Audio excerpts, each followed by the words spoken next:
Working with photographs in Adobe Premiere Pro gives you a lot of opportunities for creativity. Of course, you can create amazing slideshows, but you can also bring your images to life with movement, panning across them, and even zooming in to show greater detail. These visual techniques are sometimes referred to as the Ken Burns effect.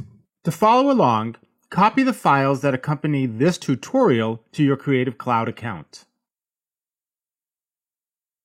It's important to understand that high-def TV is not as high-def as one might think. Most DSLR cameras these days have sensors that can capture 20 to 24 megapixels.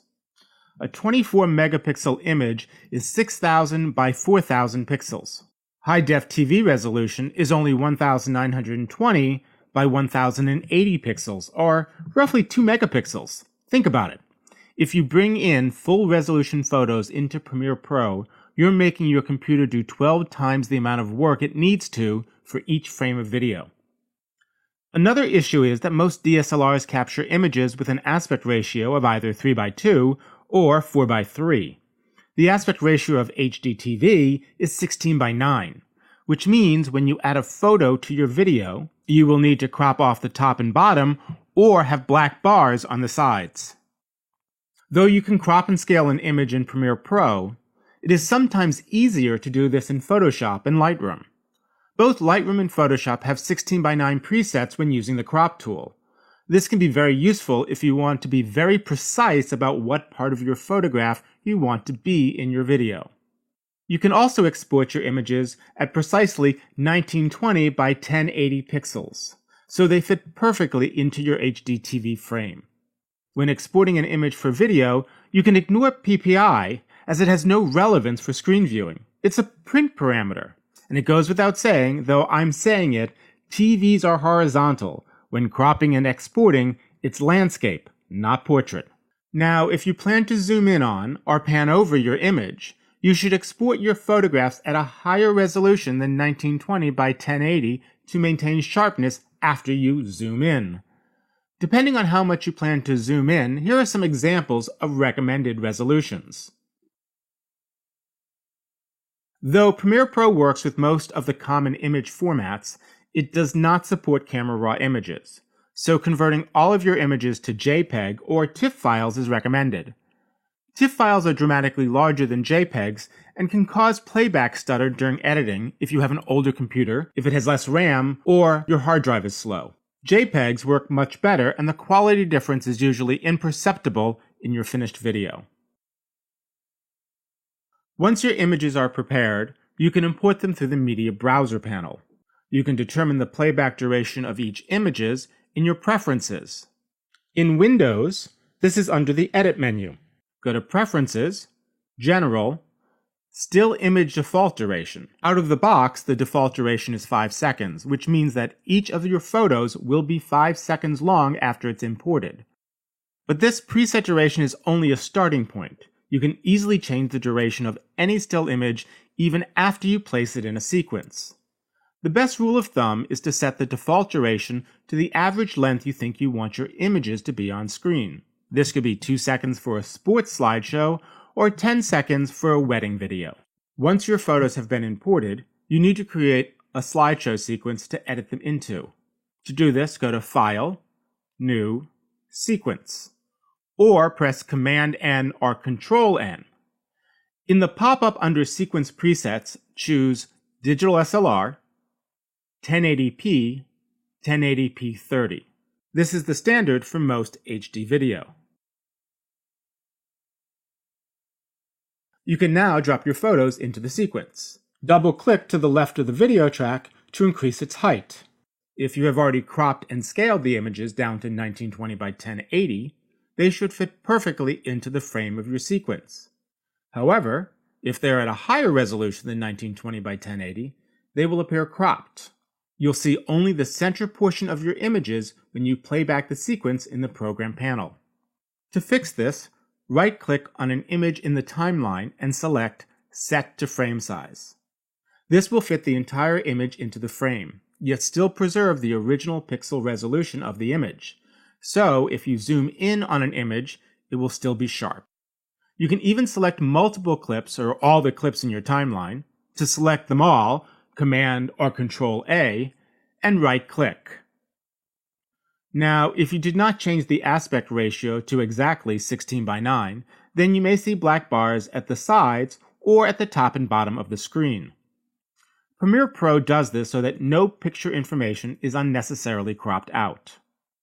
Now that you know how to import photos into Premiere Pro and place them on the timeline, you're ready to start animating them with pans and zooms.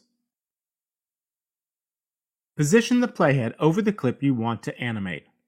There's a great feature in Premiere Pro that automatically selects the clip that your playhead is positioned above. Though I don't have it active all the time, it's very useful when animating a photo. To activate it, look under the Sequence drop-down menu and make sure Selection follows Playhead is checked. We will be working in the Effects Control tab, which can be found in the upper left quadrant of the interface. Click on it to make it active. Underneath the Motion Disclosure triangle, you will find controls for position and scale. If you click and hold with your mouse on a number, the number acts as a slider that will change as you move your mouse left or right. If you click and let go, the number is selected and you can enter a specific value. As you can see, by adjusting these settings, your image scales and moves. To reset the position and scaling effects, well, actually any parameter, to the default settings, click on the counterclockwise circular arrows to the right of the numbers. In the case of scale, that will be back to 100%. I want the oversized image to fit, so instead I'm going to simply undo my previous adjustments. Command-Z on a Mac or Control-Z on Windows. You can also reposition and scale your image directly in the Program panel. If you click on the small square icon to the left of the word Motion, a bounding box will appear around your image. You can grab the corner or edge of the image and scale it up or down, and grab anywhere inside the bounding box to reposition your image. If you have an unusually large image and need to see and work outside the video frame, you can modify the viewing zoom level in the lower left corner of the Program panel, enabling you to see the parts of the image that extend outside the original viewing area. Now suppose you want to animate this image over time, say starting in a close-up and zooming out to reveal the entire image. Effect properties can be animated by assigning keyframes to them. A keyframe locks in specific parameters, in this case scale and position, at a specific point along your timeline. To create a change over time, you need to set at least 2 keyframes. One keyframe for how things look at the beginning of the change, and another for how things look at the end of the change. Premiere Pro then animates smoothly from one keyframe to another. To create a zoom or pan on one of your photographs, simply move the playhead to the point along your timeline where you want the move to start.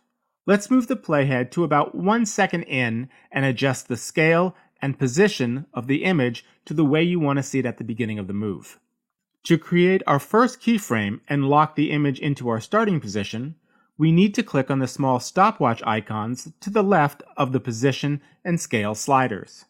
You will see small diamonds appear to the right directly under the playhead. Now, move the playhead to the right towards the end of the clip. As you move the playhead in the timeline, you will see the playhead in the Effects Control panel also move.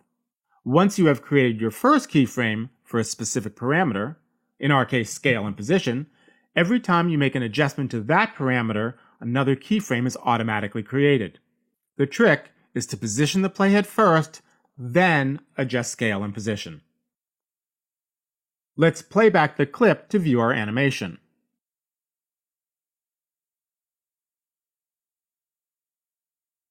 You can change the timing of the animation by repositioning any of the keyframes in the Effect Controls tab.